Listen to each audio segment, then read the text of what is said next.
Di konten sebelumnya, kita sudah membahas persiapan dokumen yang harus disiapkan oleh para warga sekolah menjelang SPMB di tahun ini. Nah, salah satu dokumen yang harus disiapkan adalah sertifikat. Halo warga sekolah, selamat datang kembali di channelnya Mas Eka. Di video kali ini kita akan membahas tentang sertifikat yang akan digunakan di SPMB tahun 2026 atau di tahun ini ya. Karena ada beberapa teman-teman yang bertanya, Mas, sertifikat apa aja yang bisa digunakan? Kemudian cara melakukan kurasi itu bagaimana? Terus cara melihat sertifikat kita sudah terkurasi bagaimana? Dan siapa saja yang bisa melakukan kurasi? Nah, di video kali ini kita akan berbagi informasinya. Tapi sebelum itu, untuk para warga sekolah yang mungkin baru menemukan channelnya Mas Eka nih, silahkan subscribe dulu channel ini untuk mendukung channelnya Mas Eka agar bisa berkembang lagi dan bisa memberikan informasi-informasi terupdate kepada para warga sekolah. Langsung aja kita bahas tentang sertifikat yang akan dikurasi, bagaimana cara melihatnya, bagaimana cara mengkurasinya, siapa saja yang bisa mengkurasi, dan apakah semua sertifikat itu bisa dikurasi atau wajib dikurasi. Langsung kita bahas. Oke, warga sekolah. Jadi sertifikat itu ya, sertifikat yang diakui untuk di SPMB itu ya, ada 3 sertifikat nih ya, sertifikat prestasi akademik, prestasi non-akademik, dan sertifikat hasil seleksi ketat lainnya. Nah, ketiga sertifikat ini bisa digunakan untuk seleksi di jalur prestasi, baik itu akademik maupun non-akademik yang akan dilakukan di SPMB tahun 2026 nanti. Nah, kan ada 3 jenis sertifikat ya, akademik, non-akademik, dan hasil seleksi lainnya. Di mana kedua jenis sertifikat akademik dan non-akademik ini nanti akan terbagi lagi menjadi 2, yaitu kedinasan dan induk organisasi. Nah, sertifikat yang dilakukan dari kedinasan atau sertifikat yang dikeluarkan dari perlombaan induk organisasi ya, ini tidak perlu dikurasi. Sekali lagi, sertifikat yang dikeluarkan ya, hasil dari perlombaan yang bentuknya kedinasan dan diselenggarakan oleh induk organisasi, maka dia tidak perlu melakukan kurasi. Contohnya apa Mas Eka yang kedinasan? Kalau yang akademik kedinasan itu ada kayak OSN ya, kemudian ada Ki Hajar ya, STIM. Terus kalau yang non akademik ada FL2SN, ada O2SN. Itu semua kedinasan dan masih banyak lagi lomba-lomba yang sifatnya kedinasan yang berjenjang ya. Artinya dari sekolah, kemudian tingkat kecamatan, kemudian naik lagi ke tingkat kota, kemudian naik lagi ke tingkat provinsi, kemudian naik lagi ke tingkat internasional. Di mana lomba-lomba ini ya hanya diambil 3 juara saja ya, atau 3 besarnya saja, juara 1, juara 2, juara 3. Jadi kalau misalkan dia tingkatnya kota, minimal tingkat kota ya, tingkat kota juara 1, 2, 3, OSN itu bisa diakui. Terus tingkat provinsi ya, FL2SN contohnya seperti itu, dia juara 2 itu bisa diakui 1, 2, 3 ya. Terus apalagi internasional O2SN atau OSN ya, dia bisa diakui, nasional bisa diakuin. Yang penting juaranya 1, 2, 3. Nah, setiap kejuaraan ini ya atau prestasi ini juara 1, 2, 3 ini punya poin dan bobotnya masing-masing. Itu semua nanti diatur oleh dinas pendidikannya masing-masing di daerahnya masing-masing gitu ya. Itu untuk yang kedinasan. Artinya kalau kedinasan ya memang harus berjenjang. Nggak bisa tuh misalkan main langsung di tingkat nasional. Nah, kalau itu beda lagi nanti ceritanya. Itu namanya prestasi akademik non kedinasan ya. Itu bisa misalkan dia lombanya diselenggarakan oleh Kementerian Pemuda Olahraga gitu, Kemenpora ya. Terus ini asli ya diselenggarakan oleh Kemenpora, bukan penyelenggara yang kemudian bekerja sama dengan Kemenpora, bukan seperti itu. Tapi ini diselenggarakan oleh Kemenpora misalkan tingkatnya nasional, tapi tidak menggunakan seleksi berjenjang, dia langsung aja gitu tarik. Nah, itu bisa digunakan ya. Terus kalau induk organisasi bagaimana Mas Eka? Nah, untuk induk organisasi ya, biasanya sertifikatnya itu dikeluarkan oleh si induk organisasi bekerja sama dengan misalkan KONI ya, terus bekerja sama dengan lembaga atau kementerian ya, di mana mereka saling berkolaborasi ya. Yang penting dikeluarkan oleh induk organisasi. Contoh induk organisasi apa aja? Dia ada, kalau di basket ada Perbasi, mungkin ada kejuaraan tingkat nasional yang diselenggarakan oleh Kemenpora ya dengan Perbasi atau dari Persatuan Bola Basket Indonesia ya. Terus ada yang dari IPSI ya, misalkan itu kayak silat, terus ada Porki karate, kemudian ada taekwondo ya. Itu mereka induk organisasinya ya bekerja sama dengan kementerian atau lembaga yang menyelenggarakan kegiatan tersebut, maka itu bisa digunakan. Ya, tidak perlu dikurasi. Jadi, sertifikat yang akademik dan non-akademik yang berasal dari kedinasan ataupun yang berasal dari induk organisasi, ya, baik itu yang berjenjang maupun yang non berjenjang, ya kedinasan kan ada yang berjenjang dan tidak berjenjang ya, induk organisasi juga demikian. Nah, itu tidak perlu dilakukan kurasi dan itu sudah fix pasti akan diterima. Ya, karena kalau misalkan kayak O2SN kan daftarnya melalui Puspernas tuh, ya otomatis sudah akan terkurasi dengan sendirinya gitu. Apalagi diselenggarakan oleh kementerian ya. Nah, itu kan beberapa hari lagi kalau tidak salah O2SN-nya atau OSN kalau tidak salah akan ditutup tuh pendaftarannya untuk teman-teman yang mungkin sekarang berada di kelas 45 ya SD atau di kelas 7 dan 8 di SMP itu bisa ikut ya untuk modal nanti pada saat SPB di tahun berikutnya gitu ya. Itu untuk sertifikat. Nah, itu kan yang ada akademik dan non akademik yang kedinasan dan induk organisasi itu tidak perlu dikurasi ya. Kemudian ada sertifikat hasil seleksi ketat. Tadi kan di depan Mas Eka sebutkan bahwa ada 3 sertifikat akademik, non-akademik, dan hasil ketat lainnya. Nah, untuk hasil ketat lainnya, contohnya seperti apa Mas Eka? Contohnya adalah sertifikat dari seleksi Pramuka Garuda, ya baik itu tingkat SD, SMP, SMA, ya. Terus Jambore Nasional. Nah, itu bisa digunakan tanpa harus dikurasi. Kemudian juga ada dari Paskibra, ya, mungkin masuk Paskibra tingkat nasional atau tingkat kota. Nah, itu ada sertifikatnya bisa digunakan. Atau dari PMR, Jumbara ya, bisa digunakan juga. Atau satu lagi adalah tahfiz. Ya, teman-teman untuk teman-teman yang mungkin hafiz Quran atau mengikuti sekolah tahfiz atau ikut di lembaga tahfiz dan sudah menghafal beberapa juz Al-Qur'an, itu bisa digunakan melalui sertifikat tahfiznya, di mana nanti sertifikat tahfiznya itu tidak perlu dikurasi lagi, tapi yang penting sudah dikeluarkan oleh lembaga tahfiz yang diakui, ya bukan yang diakui, lembaga tahfiz yang berkompeten lah, atau penguji tahfiznya, ya. Begitu juga dengan yang pramuka, kemudian paskibra, kemudian ada dari Jumbara. Nah, sertifikat-sertifikat tersebut tidak perlu dikurasi. Lantas, sertifikat yang bagaimana yang harus dikurasi, Mas Eka? Nah, untuk sertifikat yang dikurasi, yaitu sertifikat yang sifatnya pertama pemasalan, ya eksebisi, festival dan undangan, baik itu akademik maupun non akademik. Tadi kan yang di depan udah Mas Eka singgung tuh ya, yang akademik ada kedinasan ataupun ada yang induk organisasi, baik itu yang berjenjang maupun tidak berjenjang, maka itu tidak dilakukan kurasi. Nah, yang ini kalau dia sifatnya itu pemasalan, eksebisi, festival, undangan, itu wajib dilakukan kurasi. Ya, kalau dia tidak dilakukan kurasi, maka tidak akan bisa digunakan sertifikatnya untuk di SPMB tahun 2026 ini. Untuk di DKI Jakarta kalau tidak salah kurasinya minimal bintangnya 3. Dan nggak tahu ya apakah di tahun ini, mudah-mudahan sih di tahun ini semuanya jadi rata ya. Nasional juga akan menggunakan bintang 3 sebagai standar sehingga kualitas dari prestasinya memang udah terbukti gitu ya, udah diuji gitu kan kalau bintangnya minimal 3. Kalau bintang 1 kan kayaknya gimana gitu. Karena maksimal bintangnya 5 untuk kurasi. Nah, contoh pemasalan seperti apa? Misalkan Mas Eka nih penyelenggara ya, Mas Eka sebagai yayasan, kemudian ingin menyelenggarakan perlombaan yang sifatnya matematika, olimpiade matematika tingkat nasional ya. Mas Eka yayasan nih contoh. Mas Eka mengundang semua pelajar-pelajar di Indonesia untuk ikut lomba ini ya, tidak menggunakan sekolah dan segala macamnya.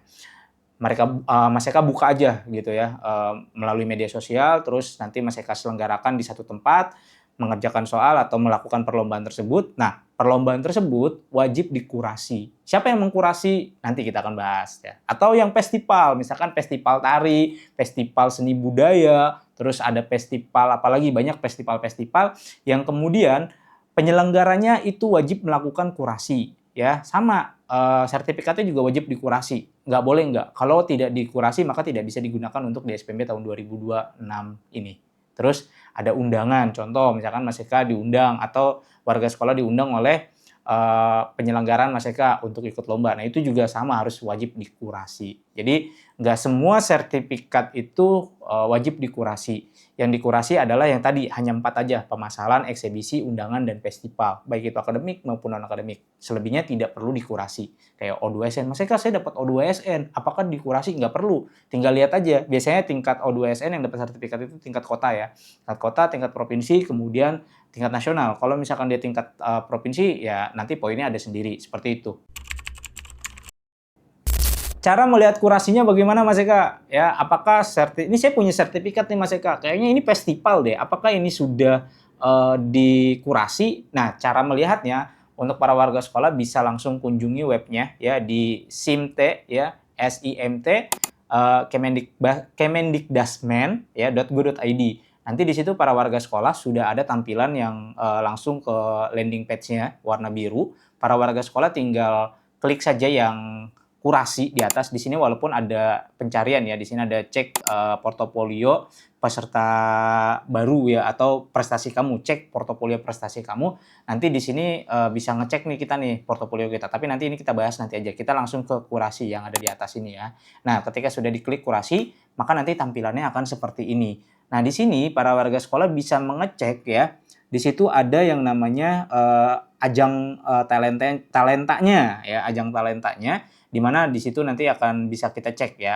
Di sini contohnya di sini ada 3, ada bintangnya 5, 5 dan 45 dan itu ada nama ajang talentanya ya. Nah, para warga sekolah misalkan udah punya sertifikat nih. Kita bisa ngecek nih sertifikat para warga sekolah sudah dikurasi atau belum kalau masuk dalam 4 kategori tadi ya, festival, eksebisi, undangan dan pemasalan ya.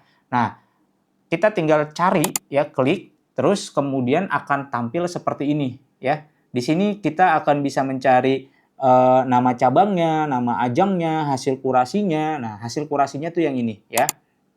Yang ada tulisan hasil kurasi bintangnya. Kalau dia bintangnya 1, maka itu tidak bisa digunakan di jalur prestasi, khususnya kalau di DKI Jakarta kan minimal bintangnya 3 ya. Berarti kalau yang di DKI Jakarta kalau kurasinya 1 dia tidak bisa ya. Kalau kurasinya dia 3 minimal dia bisa ya. 4 itu lebih baik ya. Terus penyelenggaranya siapa? Di sini kita bisa cek ya. Tinggal dilihat aja dari sertifikatnya. Nanti teman-teman bisa ngecek sendiri di sertifikat masing-masing, kemudian tinggal dicocokkan di sini. Nah, ini adalah contoh sertifikat ya yang sifatnya ini ya, pemasalan. Jadi ini yayasan nih ya, atau penyelenggaranya itu namanya kompetisi Sains Siswa Muslim Indonesia. Contoh misalkan dia punya yayasan lah namanya kompetisi Sains Siswa Muslim Indonesia, kemudian dapat nih ya sertifikat. Nah, kan sertifikat ini biar bisa diakui harus dikurasi, maka penyelenggaranya ya, tadi Mas Eka sampaikan di depan siapa yang harus melakukan kurasi, ya penyelenggaranya. Siapa penyelenggaranya ya? Penyelenggaranya si ini, kompetisi Sains Siswa Muslim Indonesia, siapa penyelenggaranya ya? Nih, penyelenggaranya ya Yayasan Abak Cendikia ya, Abak Akademi. Berarti mereka lah yang melakukan kurasi ya. Kalau misalkan sertifikatnya atau perlombaannya ini mereka belum mengajukan kurasi, maka sertifikatnya tidak bisa digunakan. Oke. Nah, ini contoh sertifikatnya ya, piagam penghargaan kompetisinya medali emas, dia bisa nih digunakan karena sudah dikurasi dan bintangnya 3 ya. Ini masuk dalam kriteria minimal ya, minimal bintangnya 3 berarti ini bisa digunakan ya. Ini kan sertifikat. Nah, kemudian selain sertifikat ya, para warga sekolah juga kalau bisa ya, siswanya juga sudah terkurasi. Jadi selain sertifikat nih yang sudah terkurasi, siswanya juga harus dikurasi. Nah, bagaimana cara mengecek kita sebagai siswa atau para warga sekolah sebagai siswanya itu sudah punya CV prestasinya yang sudah terkurasi atau belum? Nah, itu juga bisa dicek di web yang sama ya. Tadi kan Mas Eka di depan sampaikan tuh ya di sebelumnya, kita bisa cek portofolio prestasi kamu gitu ya di sini ya. Di sini tinggal diketik aja. Misalkan kita mau cari nama kita ya, maka nanti ketik akan muncul seperti ini. Di sini Mas Eka coba untuk mencari nama Mas Eka, Eka Nur Arifin contoh gitu ya. Terus dicari ternyata nggak ada. Nah, berarti Mas Eka belum dikurasi nih. Terus bagaimana Mas Eka caranya agar saya bisa terkurasi? Karena saya punya sertifikat, sertifikatnya sudah terkurasi nih, tapi saya belum dikurasi, belum memiliki CV. Nah, CV-nya ini ya harus sudah dikurasi. Bagaimana caranya? Dan bentuk CV-nya itu seperti apa Mas Eka? Nah, bentuk CV-nya itu seperti ini. Nah, ini ya. Ini salah satu bentuk CV peserta didik atau siswa yang sudah terkurasi ya. Ini kan tadi kan sertifikatnya yang seperti ini ya. Dia piagam penghargaan kompetisi Sains Siswa Muslim Indonesia, sertifikatnya sudah terkurasi dan siswanya juga sudah terkurasi. Nah, di sini ya, daftar kurasi ajang non-ajang yang telah dikurasi ya tahun 2025 kompetisi Sains Siswa Muslim Indonesia emas ya, medalinya emas cabang ilmu pengetahuan sosial nasional tahun 2025. Ini sudah terkurasi, berarti ya siswa tersebut selain sertifikatnya sudah terkurasi, dia juga memiliki CV yang sudah terkurasi di Puspurnas. Ini sudah pasti ya, win rate-nya 100%. Ya, nggak mungkin ditolak karena secara sertifikatnya juga sudah terkurasi dan siswanya juga sudah terkurasi di Puspernas. Ya karena kan syaratnya memang harus tervalidasi ya. Kalau udah dikurasi oleh Puspernas ya nanti daerah tidak perlu mengkurasi lagi gitu. Makanya banyak yang belum terkurasi kemudian diverifikasi oleh sekolah ya kalau yang sifatnya permasalahan tadi wajib harus bintang 3 kalau yang di DKI, kalau bintangnya 1 maka ditolak tuh. Ya, sertifikatnya. Kan sayang banget. Karena banyak di pengalaman sebelumnya juga medalinya lumayan, prestasinya itu tingkat nasional bahkan internasional, inovasi ya juaranya juara 2, juara 1 tingkat nasional. Tapi karena penyelenggaranya tidak melakukan kurasi, maka sertifikatnya tidak bisa digunakan. Kan sayang ya, gitu para warga sekolah. Lalu siapa yang bisa mengusulkan? Tadi Mas Eka sudah spill sedikit-sedikit gitu ya. Yang mengusulkan itu bisa 3 nih para warga sekolah. Yang pertama adalah penyelenggaranya ya, penyelenggara ajang talentanya ya. Kalau dia sifatnya pemasaran, eksibisi kayak tadi yayasan, berarti kan yayasannya yang melakukan kurasi. Kemudian satuan pendidikan atau sekolahnya masing-masing untuk mengkurasi siswa aktifnya ya. Kemudian yang ketiga siswa ya, siswa yang sudah lulus. Contoh, ini kita bahas yang siswa dulu ya. Kalau yang penyelenggara tadi udahlah, itu penyelenggara bisa masuk ke akunnya masing-masing. Nanti kita akan tampilkan bagaimana cara masuknya ya. Penyelenggara nanti. Terus ini siswa nih. Kalau dia siswanya masih aktif, berarti kan para warga sekolah sekarang masih aktif di sekolahnya masing-masing ya, di satuan pendidikannya masing-masing. Maka yang melakukan kurasi adalah sekolahnya masing-masing melalui akun sekolahnya masing-masing.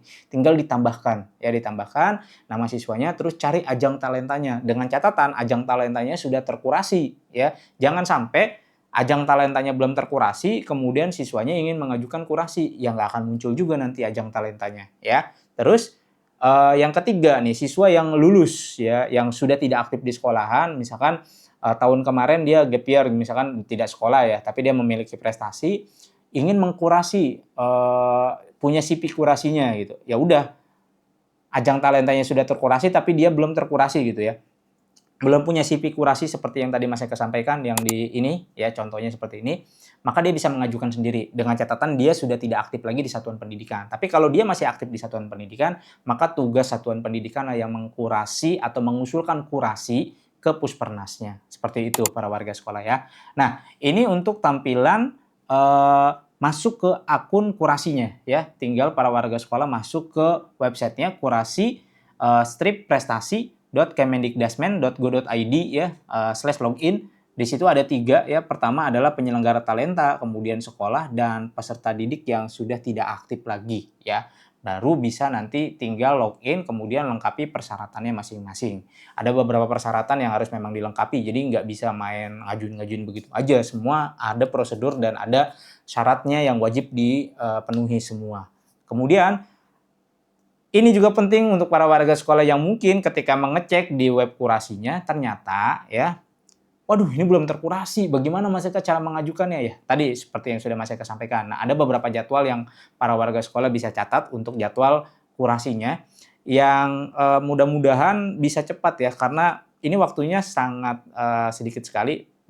Bulan besok udah bulan Maret, April, Mei ya. Sementara pelaksanaannya itu kemungkinan di akhir bulan Mei dan di awal bulan Juni ya, Juni sampai Juli ya.